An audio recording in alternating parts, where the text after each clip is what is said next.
¿Cómo se ordenan los números enteros? Es decir, ¿cuál es el criterio que nos permite decir si un número entero es mayor o menor que otro? Cuando trabajamos con los naturales, la idea es fácil. Un número natural representa cantidad de cosas, por ejemplo, una cantidad de piedras, y simplemente el número que representa la cantidad más grande es mayor.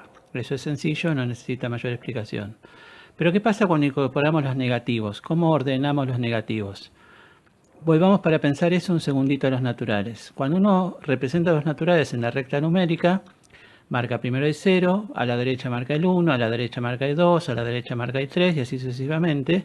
Es decir, los números uno los va escribiendo de menor a mayor, de izquierda a derecha, como leemos en castellano habitualmente. Entonces los números crecen de izquierda a derecha, crecen hacia la derecha cuando los representamos en la recta numérica. Esto se representa gráficamente poniendo a la derecha de la parte de la recta que uno dibuje una flechita. Habitualmente se entiende que esa flechita, se suele creer que esa flechita representa que la recta continúa infinitamente. Es verdad que la recta continúa infinitamente, tanto hacia la derecha como hacia la izquierda, pero lo que la flechita representa en realidad es justamente que los números crecen en esa dirección, crecen hacia la derecha. Entonces los números que están a la derecha son más grandes. Lo mismo pasa cuando incorporamos a los negativos. A la izquierda del 0 ponemos el menos 1, más allá hay menos 2, más allá hay menos 3, etc. Los números que quedan más a la derecha son más grandes. Entonces, por ejemplo, el menos 1 es más grande que menos 3 porque el menos 1 está a la derecha del menos 3.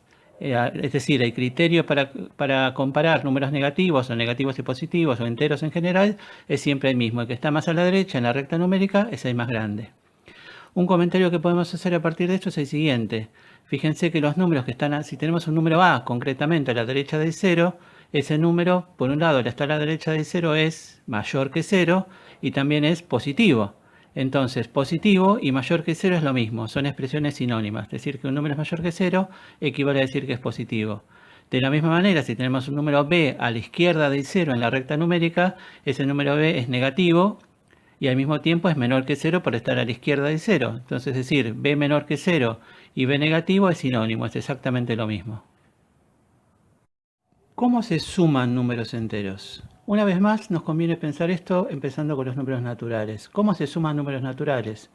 Cuando uno aprende a sumar números naturales, resulta útil ver esta operación en un contexto concreto. Específicamente, nos conviene pensar a la suma con la idea de agregar cosas. 2 más 3 es 5, porque si tengo 2 piedras y le agrego 3, tengo en total 5 piedras. Cuando uno aprende a sumar números enteros, o sea, cuando incorpora los negativos a esta operación, también resulta útil pensarlo en un contexto concreto. En este caso, un contexto interesante es el de un ascensor. Recordemos que en un ascensor uno tiene que el número 0 representa la planta baja, los números positivos representan pisos por arriba de la planta baja y los negativos representan los distintos niveles de subsuelo. El menos 1 es el primer subsuelo, el menos 2 es el segundo subsuelo y así sucesivamente. En este contexto, sumar un número positivo equivale a subir. Entonces, por ejemplo, si estoy en el piso menos 2, o sea, en el segundo subsuelo, y subo 3 lugares, subo 3 lugares, subo 3 pisos en realidad, llego al primer piso, o sea, menos 2 más 3 es 1. En este contexto, entonces, sumar un número positivo equivale a subir. ¿Qué sería sumar un número negativo? Por ejemplo, ¿qué sería hacer 1 más menos 3? Bueno, 1 más menos 3 es 1 más el opuesto de 3. Si sumar 3 es subir 3 pisos, sumar el opuesto de 3 es hacer la operación opuesta, es bajar 3 pisos. Entonces 1 más menos 3 sería equivalente a bajar 3 pisos, o sea, 1 más menos 3 es menos 2. Como último comentario sobre esta operación, ¿qué sería hacer 4 más menos 4? 4 más menos 4 es estar en el cuarto piso y bajar 4 lugares, bajar 4 pisos, o sea, bajar a la planta baja. 4 más menos 4 da entonces 0, lo cual coincide con nuestra definición que vimos en otro video de lo que es el opuesto, que justamente se definía como el número que, el opuesto de 4 se definía como el número que sumado a 4 daba 0. Esto es coherente con nuestra definición de ver a la suma o la resta en el contexto concreto del ascensor. Antes de pasar a la resta de enteros, que es la última operación que nos falta comentar aquí, hablemos un segundito más sobre el tema de los opuestos. Acabamos de decir que el opuesto de 4 es menos 4. Ahora, ¿cuál es el opuesto de menos 4? En realidad, cada número con su opuesto quedan ubicados en la recta numérica simétricos con respecto al 0, uno de un lado, el otro del otro.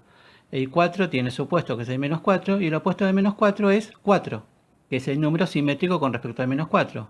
4 es el opuesto de menos 4 es el opuesto de 4. Ahora sí hablemos de la resta. ¿Cómo se restan números enteros? En realidad los matemáticos, cuando empezaron a trabajar con positivos y negativos, se dieron cuenta de que la resta no es una operación aparte de la suma, sino que en realidad es un caso particular de suma. Restar un número es sumar el opuesto. Entonces, por ejemplo, 4 menos 3 es lo mismo que hacer 4 más menos 3. 4 menos 3 es 1, 4 más menos 3 también es 1 porque es la misma operación. ¿Y cuánto sería 3 menos menos 4? Es 3 menos el opuesto de 4. Restar es sumar el opuesto. 3 menos menos 4 es lo mismo que 3 más el opuesto de menos 4. Y el opuesto de menos 4 es 4, según dijimos recién. Entonces 3 menos menos 4 es lo mismo que 3 más 4, que es 7. Un último ejemplo para cerrar este comentario sobre la operación de resta. Según la leyenda, o según los cálculos de los historiadores, Tales de Mileto nació aproximadamente en el año 625 a.C., es decir, en el año menos 625, y según la leyenda, según las versiones históricas, predijo un eclipse total de Sol que sucedió en el año menos 585, o sea, en el año 585 a.C. ¿Cuántos años cumplió Tales ese año en que predijo el eclipse? O sea, si Tales nació en el año menos 625, ¿cuántos años cumplió en el menos 585? Lo que tenemos que hacer es la cuenta menos 585 menos 625, que da 40. O sea, Tales cumplió ese año 40 años de edad.